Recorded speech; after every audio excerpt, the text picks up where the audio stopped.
Hey, what's up guys? It's ElasticSpyder here from Brothers in Arms World of Warships, and today I have a game in my Tier 5 battleship, German battleship that is, the Koenig.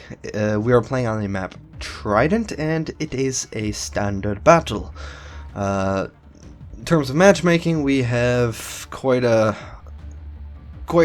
not so good matchmaking, a lot of tier 7s battleships and some cruisers too, so I definitely did get up tiered on the Koenig, but as you'll see throughout the gameplay, the Koenig scales pretty decently, and actually pretty well, to be honest with you.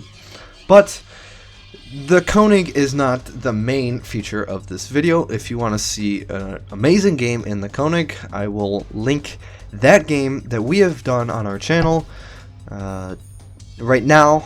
I'll put a little card, so you guys can go check that out right now if you guys want to see an even better game than this one. But the reason I want to use this gameplay for what I'm about to talk about is because I figured, well, German battleships just came out not too long ago, so might as well show off my tier 5. So back to the real reason why I want to talk to you guys today, and that is because the public test server has been announced. This is for 0.5.11. With this comes a lot of new and awesome features that I will discuss in depth and with you guys, so you guys can always check out everything that I'm explaining to you down in the video description. I'll link all the sites that I'm using down in the description, as I said. So, public test server, it starts for the NA server, it starts August 30th, which is tomorrow at 12:30 Eastern. And wait, hold on, I want to watch this shot because I think it's pretty good. No, okay, maybe the next one. And then it ends September 5th at 9 p.m. I believe 9 p.m. Eastern time. So it is pretty standard in terms of length, so make sure you guys go check this out and test it out, because it really helps us and the developers get data and whatnot. This is the shot right here, full broadside on a pretty much broadside cruiser, and I just get a double citadel, first blood, devastating strike. Great way to start off the match. So, what are some rewards? As always with public test server, you get rewards for completing small challenges. The first reward, if you earn 1500 XP on each Japanese battleship on the public test server, you will receive 1 day's worth of premium time on the live server. So this is good for those of you that don't want to buy premium, which is most people. I feel like it's a good way to get at least 1 day's worth of premium. Second challenge, or second reward, you will get 10 Type 6 camouflage patterns. That is the one that gives you 100% XP per battle. On the live server, if you earn 5000 XP on the public test server in any random or cooperative battle. And then finally, the last, but certainly not least, the third reward, if you play one battle on the public test server as part of a division, in random or cooperative battles, you will receive 3 of every signal flag, which is nice. You can get those Papa flags. I know those are the ones that I'm looking forward to the most, as well as some others. But so those are some nice rewards that you guys can get from the public test server. So, excuse me. I know last time, for those of you that did play the public test server in 0.5.10. They restricted you from going past tier 8. I don't know if they'll be doing that again, but I hope they don't, because I certainly do want to test out the tier 10, tier 9, and of course the Bismarck, and test those out and see how those play out, because I'm sure those ships are a lot of fun, and I'm going to have to grind quite hard to get those, and that's probably going to be quite a while from here. So hopefully I can. Hopefully they'll let us do that. But anyways, I did manage to get a nice big citadel on that enemy Omaha. And so yeah, I get 3 citadels. So far pretty good damage. The Koenig has very good not so good dispersion, but the sigma value is also very, very good. That is, I believe that is how frequently your shells reach maximum dispersion, or reach, you know, how often they spread out, I guess, per salvo. So yeah, so that's I do like the coning. Again, we have another video on that, but back to the focus of this video. As I said earlier, there's 0.5.11 public test server, but also that also means that there is an update. Now, as I will always say in all of my videos that I've done for public tests and future updates for the game, things are subject to change. The public test is obviously for us to help the developers try to get a good idea and get some good statistics on how the game is working, and how their new updates will affect the game, and that sort of thing. So of course I'll always encourage you guys to go do that, but anything I say here can and may be changed in the future. But for the most part, it will be pretty similar to what we have here. So one of my favorite things that I've wished for and I've been looking forward to is the armor viewer. This is an import thing only, but if you have a ship selected, you can in the top right hand corner it displays your ship name, and then the ship type, and then all the import statistics. Right above those statistics is a button that enables the armor layout. You can enable this or disable this if you don't want to look at it, that's fine. But there's a lot of cool features. Of course, it is color coded, so you can look and see which parts of the ship have certain depths of armor, or types of maybe not types, but lengths of armor, I guess you could say. So this is certainly a nice feature. Some of the I don't want to call it plates, but some of the spots that you can view are, of course, the superstructure, the casemates, the auxiliary rooms, which is probably like your conning tower, or just your tower, your bows, you know, things of that nature, things that aren't very crucial to the game. Plating, so I'm assuming that means torpedo belts, you know, things like that. Could mean something totally different, but I don't know. We'll just have to wait and see. Vital parts of the ship, i.e. citadels, and for destroyers, you can consider this as your central hull. And one other thing is the main turrets. You can see how the main turrets, how their armor is laid out, and their thicknesses and whatnot, where to shoot enemy battleships or cruisers or whatever, so to be the most effective. So this, I really enjoy this feature because I like it personally, because now I know for a fact where my ship's strengths and weaknesses are. So for example, especially for newer players that don't quite understand the full meta and gun characteristics and armor characteristics of each of the nations and each of the ships yet, this is a good, you know, very quick guide on to how you guys will be able to understand this game and eventually learn and do better. So this is definitely helping everyone, even veteran players too. So yeah, this is I do really enjoy this update, and I hope it's implemented very well. And hopefully we can raise the skill level of the game because of this. So, moving on to something new. Completely new.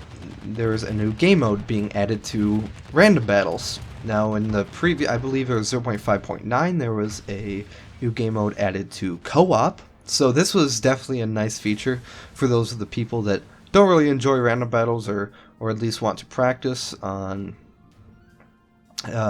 co-op. We now have a new game mode that is random battles only. Now, I could probably see this, excuse me again, heading into co-op, but I'm not too certain. But anyways, basically what Epicenter is it's a modified version of Domination. So in this mode, there are 3 key areas that are signified by concentric circles. For those of you that don't know what a concentric circle is, I'll display an image on screen. Basically, it is a circle within a circle within a circle, so, and so on and so forth. So that's basically what it is. And then so there's the largest area, which players can cap, only the largest area. So yeah, you can cap that, and I'm assuming that counts as one cap point, or that if, for example, if you are capping it by yourself, then I assume that you'll get one, full cap. And then there's this smaller circle called the middle key area, and this will capture both areas, the middle and the large. So this is good. And again, I'm not too sure how they're going to implement this, but we'll just have to wait and see. But yeah, it could be if you capture the middle area, the middle smallest area, then I don't know if you'd get 2 full caps, assuming that you capped it by yourself, 2 full caps for the middle and the large, or just 1 altogether. It'd be kind of a shame to only get only get 1 cap, but I could kind of see the cap XP, the cap XP and the base XP going through the roof in terms of like destroyers and things like that. But we'll just have to wait and see how they implement that and how it's going to work out. And then, of course, they have the smallest area, and this will, if you are capturing inside the smallest area, you will be capturing all 3 zones altogether. So I can kind of relate this also to the game mode zone, I believe it is. You have one big circle and you have to wait, I think it's about a minute or 2 before you can start capturing the zone, and then whatever team captures the zone fully, then they win. So it's kind of like that, but slightly different. And it looks like that this is going to be for all tiers, not just as a certain select tier set. So it's going to be kind of interesting and to see how it scales and whatnot. So definitely on the bigger maps, for the higher tiers, it is definitely going to have to be a very large circle, I feel like, because of course we do not have the game mode zone at the higher tiers. I believe it's tier 6 and on, something like that. Don't quote me on that. So, but it's certainly an interesting game mode, just to change it up a bit, because it does get a little boring playing only domination or only standard battle. So it's certainly a nice way to change things up. Some other changes to the Cyclone.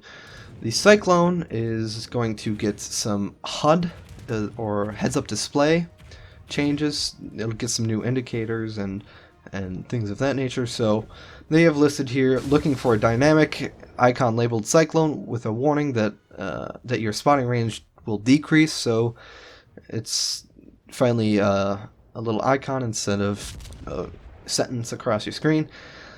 And then a warning and a countdown timer will display sometime before the Cyclone starts and ends. So this is of course good, so you guys can prepare a little bit better before the Cyclone. So this is of course good, as we all say. Now, another reason to test the public test server is so they can figure out balance for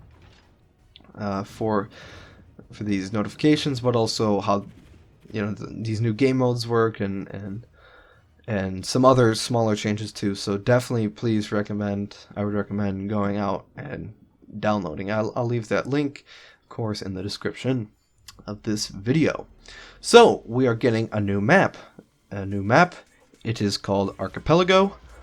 This is a location somewhere in the Far East Islands in the northern part of the Pacific.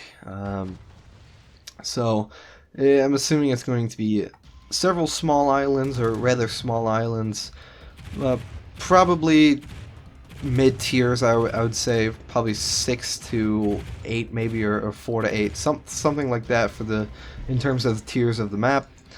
But I don't know, it does look a little big, but definitely looks a pretty good map, something that we haven't seen before. So that's of course good. And then there's some slight changes to some of the other maps, Land of Fire for example, and the Land of Fire is getting a slight change. to the islands and where they're located, and the size of the islands as well.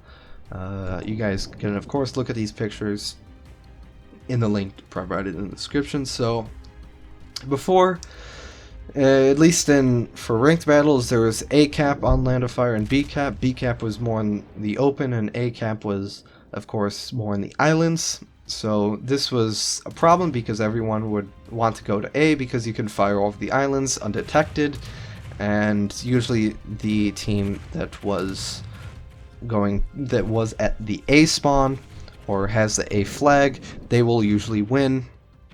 So that's of course slightly biased. So they've changed that. They've moved some islands around. They've increased the size of some islands, and so this allows for, basically cuts that out of the way. And here you see that I got Kraken, which is always nice. Always like getting Kraken. It's at this point it's yay flags. So yeah, so they just moved some islands and increased the size of them a little bit. And then secondly, we have the map Shatter. Again, for domination, this is somewhat tricky because you have three flags, A, B, and C. A and C were pretty okay. There's a bunch of islands surrounding it and within each of the flags, so this is of course good, easy for destroyers to cap, but not always. But the problem was at B, right in the middle. There was not a lot of space to move. It would turn into a bunch of very stagnant battles, so they've since remodeled it, moved some islands around. Basically, a lot of the islands they have smushed in terms of their circumference. They've smushed them but pushed them up, so they are certainly still high and tall, but they're smaller in size.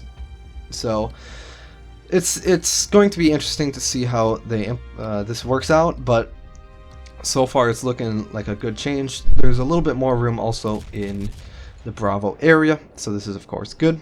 And then some other slight changes as this game's kind of coming to an end. We see two new maps, Shards and Sleeping Giant, that will not be released in 0.5.11, but in a future update. But it looks like they're going to allow them in the public test server, but they just want some early thoughts. And very quickly, some other small changes in terms of balance. The reload time for surveillance radar is lowered for cruisers to be more effective against destroyers. This could make or break some destroyers. It's very unfortunate. I don't think there'll be more than a minute decrease, but I'm thinking around 30 seconds. So it's going to be interesting. They've also optimized switching between the port modules, tech tree, and profile tabs, and so that's all good. And then finally, the US fighter ammunition was increased by 30%, so this should make fighter loadouts a little bit stronger for the United States Navy. But that's all from me today. I hope you guys enjoyed the background gameplay and my commentary. If you guys like this video, please drop a like and please subscribe. It really helps us out, and I hope you guys have a good day.